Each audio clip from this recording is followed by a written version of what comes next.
мүмкін келісерміз. Қанша бересің? 5 мың. 5 мың. Аз ба? 10 мың. 10 мың, шынымен бересің ба? Да, ну. Бүтін 10 мыңды шығып кеткен ба не?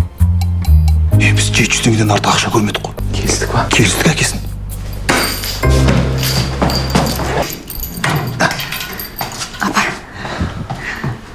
Біз болашақтан келдік. Сендер одеколон ішіп аласыңдар ма? Шöyle наркомансыңдар ма? Не айтып тұрсың, қайдағы болашақ? Жоқ, біз болашақта екеуміз доспыз. Қой! Мен айтып тұрмын, иә, мен сіз туралы бәрін білем. Мына қолыңызда сағат бар. Әкеңіз сыйлаған офицерский 78 жылғы. Мен бұның бәрін айтып жүрмін ғой мақтан. Сіз қазір бірден 3 қызбен жүріп жүрсіз. Оны саған кім айтты? Сөйлеме әлде Роза ма? Сіз өзіңіз айттыңыз, айтасыз болашақта. Мен айтып тұрмын ғой, сіз туралы бәрін білем. Мәссі.